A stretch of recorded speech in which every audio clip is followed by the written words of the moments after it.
Hello and welcome to Essex by the Sea. I'm Owen Ward, exploring the Essex coast, finding out about all the amazing and interesting stories it has to offer. And if you're enjoying the episodes, don't forget to subscribe on your favourite podcast app. Episodes drop on the 1st and the 15th of each month.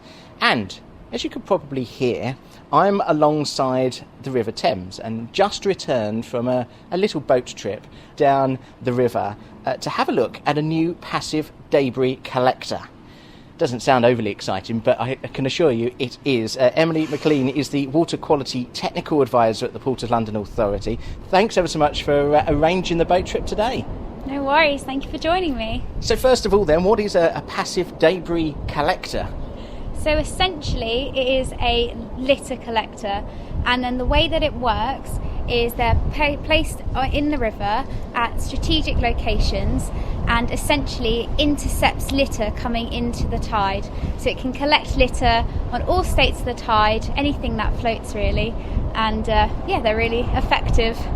Now, on our trip down to the river, it's located on the part basically between Mucking and DP World, and we'll come on to those in a moment, but it's actually closer to the Kent side. Why is it located there rather than perhaps a bit closer to Essex?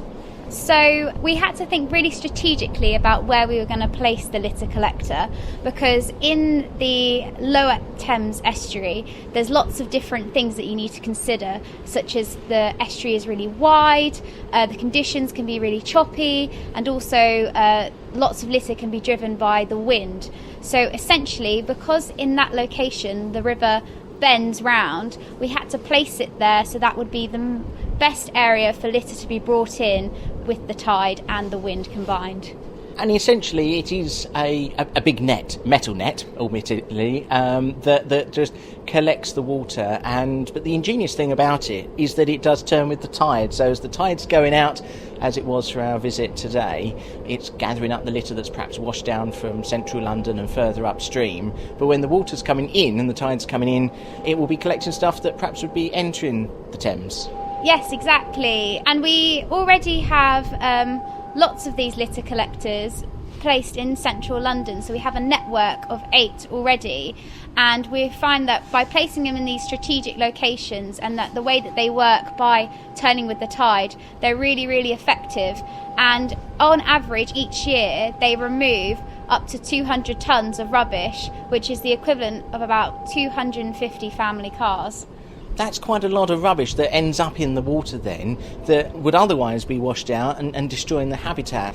And from the boat ride that we experienced just now, the balancing act that the Port of London Authority must be making, because at the end of the day the Thames is a working river, and as you can hear in the background there's safety announcements from the Ambassador cruise line just over your shoulder, Emily, that I can hear, because that's about to sail off and people are going to have obviously exactly. A very luxurious holiday, but there's all sorts of industry up and down the Thames. It must be a balancing act. Definitely. So the Port of London Authority is actually a trust port. So what that means is essentially we are holding the river in trust, acting as custodians and trying to improve the condition of the river and keep it in a better condition for future generations moving forward. And like you say, there is a really great balancing act. So as part of our Thames Vision strategy that we have, we want to increase the amount of trade that's coming in on the river, the amount of passenger vessels, but also the River Thames is a really, really important habitat for lots of wildlife. We have seals, porpoises, birds and fish all in the river. It's teeming with life. So we have to make sure that we're also improving and protecting that really important habitat. So as part of this Thames Vision strategy, we are trying to balance all of those different things to improve the condition of the Thames as a whole. The balance of wildlife then is important. I mean, as we went out, we saw some seals basking in the sun on the banks of the Thames, and we didn't see any fish. It's a bit murky and muddy in the water, but I mean, the Thames is a lot cleaner than it perhaps used to be. Yes, definitely. So a lot of people see the Thames and they see it kind of brown and muddy, and they don't think that it's very clean, but actually that's really natural. That sort of brown silty mud which is in the river is really important for all of the species and birds that are living in the Thames. But you're right, in the 1950s the river was actually declared as biologically dead, which meant that there was nothing living in there. And through the hard work of conservation organisations, the government, local businesses and others, we've now been able to improve the environment and water quality of the Thames, so much so that we now have 125 species of fish living in the river. And in fact, recently a special type of seahorse called the short-snouted seahorse was found in the river, which is a really good indicator of water quality. So the Thames has come really far, but there's lots more work that we need to do, definitely. Now, the waste, rubbish, debris collector, if I sort of describe it, it's got sort of two large booms or wings that sort of fan out, that funnel the rubbish and the litter and driftwood and anything else that might be floating in the river into a narrower sort of channel, and then it sort of goes through a gated mesh at the end. Yes. That's basically a reasonable description, would you say? I think that's very accurate. Yeah, you've done a very good job there. So what have you found in these that you've actually scooped out of the Thames and therefore improved the environment with? So, like you say, when we originally created these litter collectors, we used to find mostly wood, lots of big, large planks of wood. And there was one in the collector out a little earlier, wasn't there? Yeah, a really exactly. Big chunky bit of wood. Yeah, and they can be quite hazardous to boats and other vessels that are navigating on the Thames. But more recently, we found that actually we get a lot more plastics and floating plastics ending up in them, and we did a study with Durham University to monitor what type of plastic or rubbish was being collected in the collectors, and the most dominant form were single-use plastics like bottles, bags, and we even get the occasional football ending up in them as well.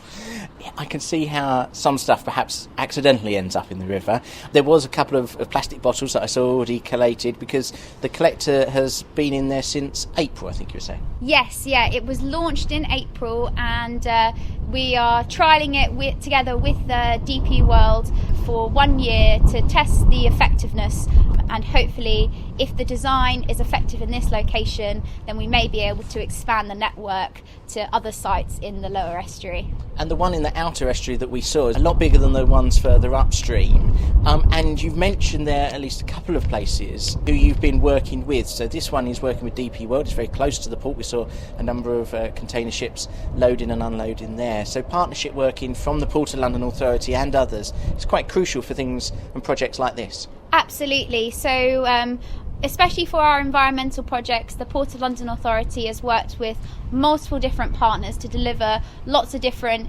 environmental improvements.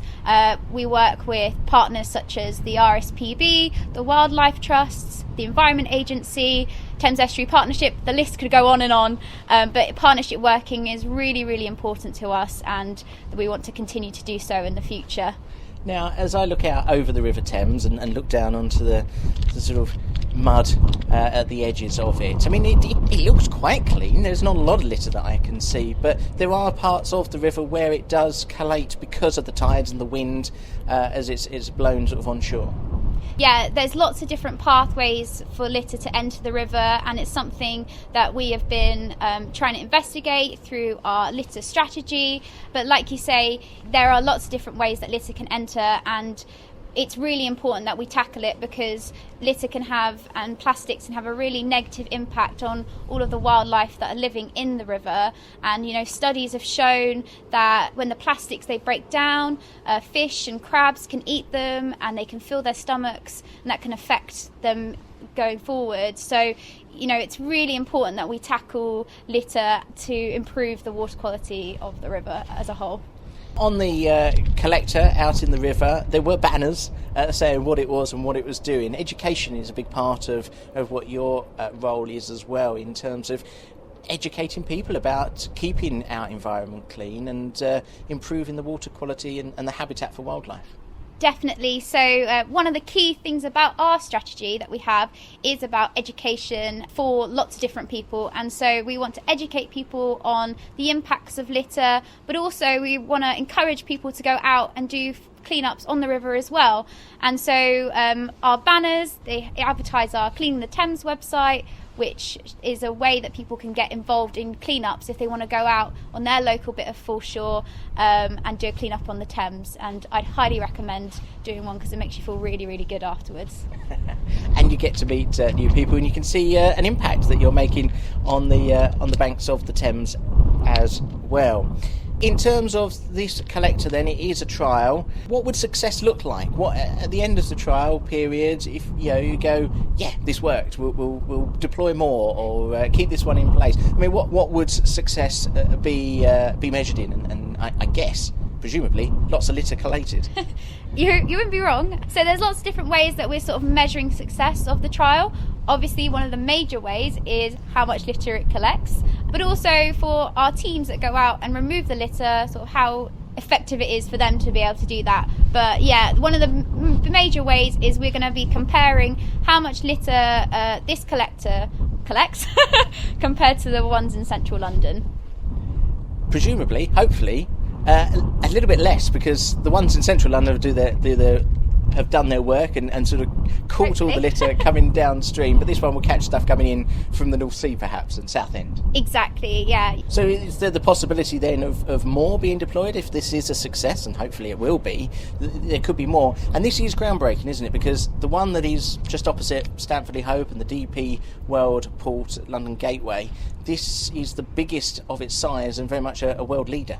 Yes, exactly. So this is a brand new design based on our ones in central London, and yeah, it's the first of its kind that we know of, and hopefully will inspire others, and the designs of the litter collectors have already inspired others. But yeah, we would like to, if this one is successful, expand the network to other locations in the Thames.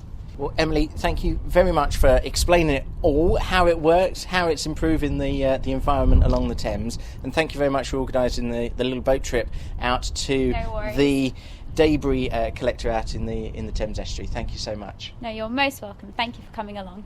And a big thank you to the team and the cup of tea that they provided on the boat as well. So thank you to them. If you'd like to support Essex by the Sea, please check out my Ko-fi page, where you find all the details on how you can do just that. The link to the Ko-fi page is in the description of this episode. Until the next one drops, thanks very much for listening.